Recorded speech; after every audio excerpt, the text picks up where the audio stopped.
Hi everybody, Dan Illman here with the DRF race of the day for Friday, May the 8th. We kick off a 50-cent pick four with race number 2 at Gulfstream Park. We're going 4.5 furlongs. Some really well-bred 2-year-olds in this race. I'll try to give you as much pedigree information as possible. Before I get to the analysis, I'd like to remind you, please try those DRF mobile past performances. Get true mobile access anywhere, anytime on your phone with these DRF Classic past performances. They include the exclusive lifetime buyer speed figure graph. Learn more, drf.com/MPPS. Here's the field for race number 2 at Gulfstream Park on Friday. Remember to download those free formulator past performances with new and improved DRF pedigree information. So important for races like this. You can download it on the Race of the Day event page at drf.com. Let's kick things off with the number 1, Carson City Kid.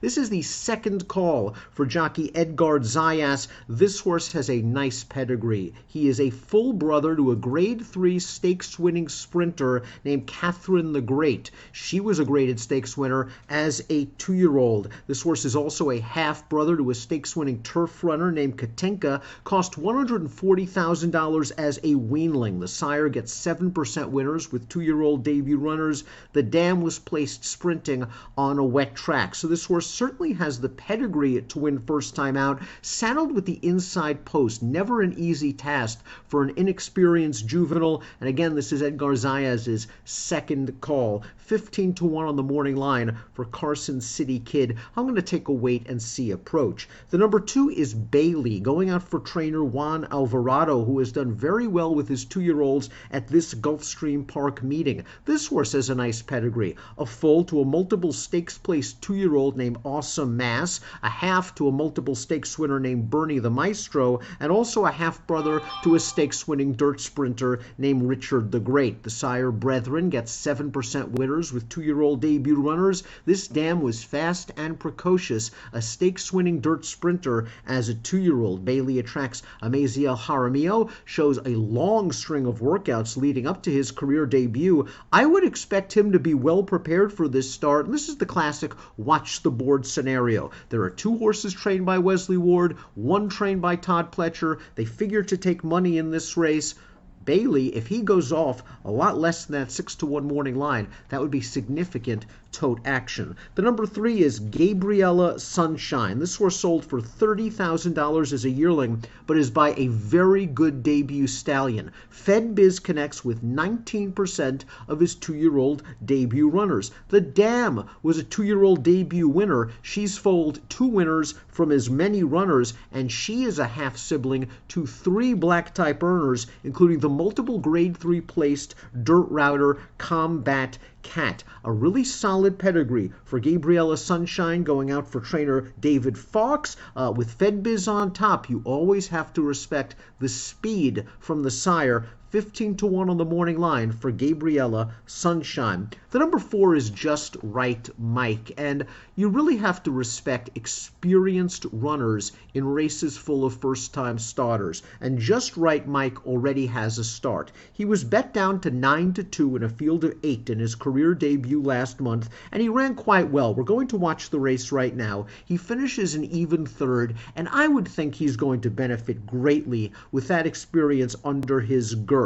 He's going to be a solid price in here, considering the big name connections with some of these first-time starters, and I think Just Right Mike should be considered in the 50-cent pick 4 simply for the fact that he ran competitively and is facing a field mostly comprised of first-time starters. One of them is going to take a lot of money, according to the morning line, and that's the number 5 Breakthrough. 6-5 on the line. One of the 2 horses in here trained by 2-year-old guru Wesley Ward. This is a $330,000 yearling, and not only is he the first starter by Kentucky Derby winner Nyquist, but he's also a half-brother to the stakes winner Red Vine, who is second in the Grade 1 Cigar Mile, third in the Breeders' Cup Dirt Mile. The Dam won a couple of times on the turf, and Breakthrough shows a bullet workout leading up to this race on the turf at Palm Meadows. The Nyquists, we'll see how they do on the track. Remember, he was a very good 2-year-old as well as being a Kentucky Derby winner. Irad Ortiz takes them out for Wesley Ward. This horse figures to take a lot of money in this race, Breakthrough, but he's not the only contender in here, and I wouldn't take too short of a price considering that there are some alternatives. The number 6 is First Navy Admiral. First Navy Admiral is a half-brother to the multiple Grade 1 stakes winner Awesome Feather, who won the Breeders' Cup Juvenile Fillies. This horse is also a half to the multiple stakes placed runner Bricks and Down, who was a good sprinter in his day.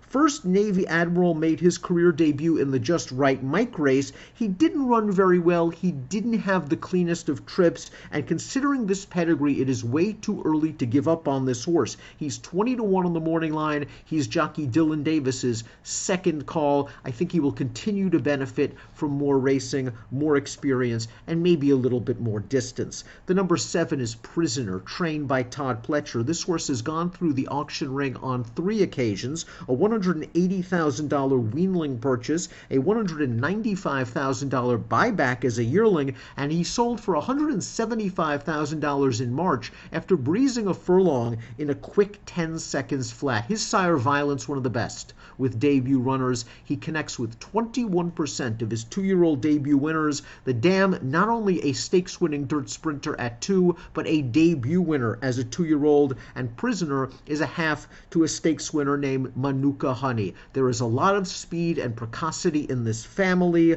Todd Pletcher, as we know, does an excellent job with first-time starters. Louis Saez takes them out 5-1 on the morning line for Prisoner, who looks like a strong contender. The other Wesley Ward trained runner completes the body of the field. There are several horses on the also eligible list. The 8 is Chasing Artie. The young stallion We Miss Artie, 2 for 9 with 2-year-old debut runners. The Dam was placed. I think this is mostly a turf and synthetic family, but with Wesley Ward trained runners, you have to expect them to come out running, and this horse shows 3 bullet workouts leading up to his debut. Perhaps with many folks focusing on the other Ward trained firster, the 5 Breakthrough, the $330,000 son of Nyquist, perhaps Chasing Artie gets lost in the shuffle, and I wouldn't be surprised if he can run a little bit. We take a look at my top selections in this race, and again, Breakthrough might simply be the goods for Wesley Ward, but I want to take a shot against with the Todd Pletcher trained number 7 Prisoner, that bred both sides for speed, solid workouts leading up to the debut. I want to use him over the experienced runner, the 4 Just Right Mike, and I think the 8 Chasing Artie has an opportunity to be a surprise package for Wesley Ward. It's race number 2 at Gulfstream Park on Friday. Your DRF race of the day has an approximate post time of 1:35 Eastern. Good luck.